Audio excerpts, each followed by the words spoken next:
کہ انسان کمزور پیدا کیا گیا.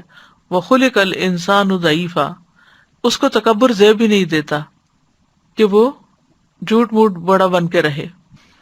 انسان اللہ کا محتاج ہے. یا ایھا الناس انتم الفقراء الی اللہ واللہ هو الغنی الحمید. انسان کا اللہ کے سوا کوئی مددگار نہیں.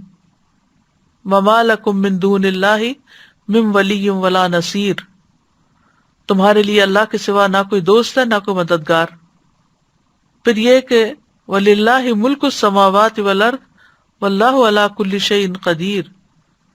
سورۃ آل عمران میں اللہ تعالیٰ فرماتے ہیں کہ اللہ آسمان و زمین کا مالک ہے، یعنی آسمان اور زمین یہ اللہ ہی کی ملکیت ہے اور اللہ ہر چیز پر پوری قدرت رکھتا ہے.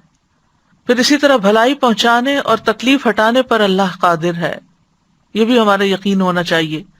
وَإِن يَمْسَسْكَ اللَّهُ بِضُرٍّ فَلَا كَاشِفَ لَهُ إِلَّا هُوَ وَإِن يَمْسَسْكَ بِخَيْرٍ فَهُوَ عَلَى كُلِّ شَيْءٍ قَدِيرٌ. اگر اللہ تجھے کوئی تکلیف پہنچائے تو اس کے سوا کوئی اسے دور کرنے والا نہیں، اور اگر وہ تجھے کوئی بھلائی پہنچائے تو وہ ہر چیز پر پوری طرح قادر ہے. پھر یہ کہ شفا اللہ ہی دیتا ہے. وَإِذَا مَرِضْتُ فَهُوَ يَشْفِينِ، اللہ ہی کو پکارنا برحق ہے. اللہ سے ہمیں اپنے غم اور دکھ کا اظہار کرنا چاہیے، جیسے یوسف علیہ السلام کے والد یعقوب علیہ السلام نے کہا انما اشکو بثی وحزنی الی اللہ. اپنے شکوے صرف اللہ ہی سے کرنے چاہیے اور ہر معاملے میں اللہ کی طرف بڑھنا چاہیے. نبی صلی اللہ علیہ وسلم نے فرمایا بے شک اللہ تعالیٰ فرماتا ہے میں اپنے بندے کے گمان کے ساتھ ہوتا ہوں جو وہ میرے ساتھ گمان رکھتا ہے.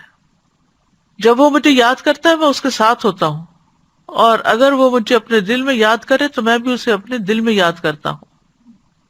اگر وہ مجھے بھری محفل میں یاد کرے تو میں اسے اس سے بہتر محفل میں یاد کرتا ہوں. اگر وہ میری طرف ایک بالشت آئے تو میں اس کی جانب ایک گز نزدیک ہوتا ہوں.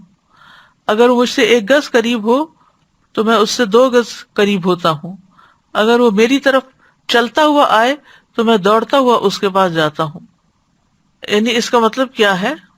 اس کا مطلب یہ ہے کہ انسان کسی بھی تکلیف، مشکل، مصیبت کے وقت اللہ سبحانہ تعالیٰ کی طرف ہی پلٹے، اس سے رجوع کرے، اس سے گڑ گڑا کر دعا کرے، اور پھر جن چیزوں کا اللہ نے حکم دیا ان کو بجا بھی لائے. ہمیشہ اللہ سے اچھا گمان رکھنا چاہیے، ہر حال میں اللہ سے راضی رہنا چاہیے، اللہ ہی پر بھروسہ رکھنا چاہیے. دوسرا یہ کہ دنیا کی فکر چھوڑ کر آخرت کی فکر کرنی چاہیے. نبی صلی اللہ علیہ وسلم نے فرمایا جو اپنے غموں کو ایک ہی غم بنا لے، یعنی آخرت کا غم، تو اللہ دنیا کے غموں سے اسے کفایت کرے گا.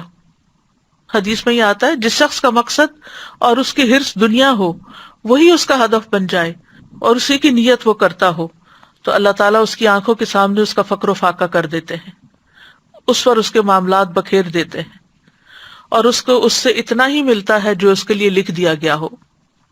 اور جس شخص کا مقصد اور اس کی حرص آخرت ہو اور وہی اس کا ہدف بن جائے اور اسی کی نیت کرتا ہو تو اللہ تعالیٰ اس کے دل میں غنا ڈال دیتے ہیں اور اس کے معاملات کو یکجا کر دیتے ہیں اور دنیا اس کے پاس ذلیل ہو کر آتی ہے. تیسرے یہ کہ اجر پر نظر رکھنی چاہیے.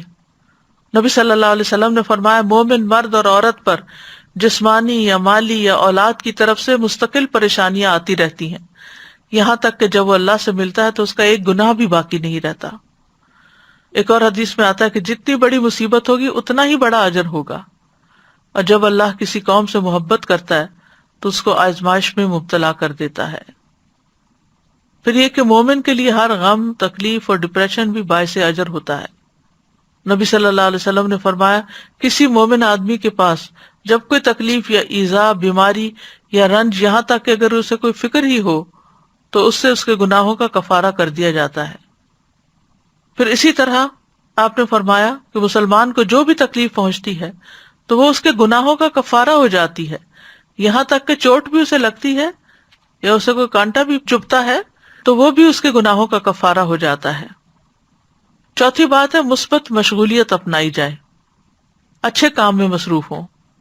رسول اللہ صلی اللہ علیہ وسلم نے فرمایا وہ لوگ اللہ کو زیادہ محبوب ہیں جو دوسرے لوگوں کے لیے زیادہ فائدہ مند ہوں، اور اللہ عز و جل کے ہاں سب سے زیادہ پسندیدہ اعمال یہ ہیں نمبر 1 کسی مسلمان کو خوش کرنا، نمبر 2 اس سے کوئی تکلیف دور کرنا، نمبر 3 اس کا قرضہ چکانا، نمبر 4 اسے کھانا کھلانا، نمبر 5 اور مجھے کسی بھائی کی ضرورت پوری کرنے کے لیے اس کے ساتھ چلنا اس مسجد میں 1 مہینہ اعتکاف کرنے سے زیادہ محبوب ہے، اور جس نے اپنے غصے کو روک لیا اللہ اس کی خامیوں پر پردہ ڈال دے گا۔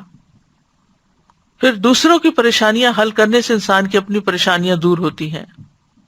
حدیث میں آتا ہے جو اپنے بھائی کی مدد میں لگا رہتا ہے اللہ اس کی مدد میں لگ جاتا ہے۔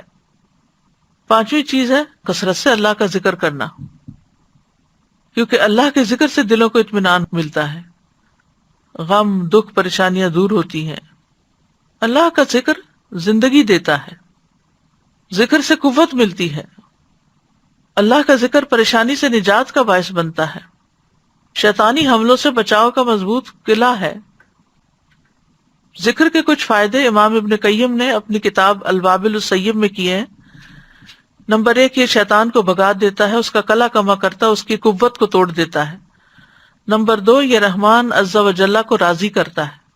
نمبر 3 یہ دل سے غم اور پریشانی کو دور کرتا ہے۔ نمبر 4 یہ دل کے لیے فرحت، مسرت اور خوشی کھینچ لاتا ہے۔ نمبر 5 یہ دل اور جسم کو طاقت بخشتا ہے۔ نمبر 6 یہ دل اور چہرے کو منور کرتا ہے۔ نمبر 7 یہ رزق کو کھینچ لاتا ہے۔ نمبر 8 یہ ذکر کرنے والے کو روب، حلاوت اور تازگی کا لباس پہناتا ہے۔ تو یہ ہیں کچھ فائدے جو انہوں نے مشاہدات سے اخذ کیے ہیں۔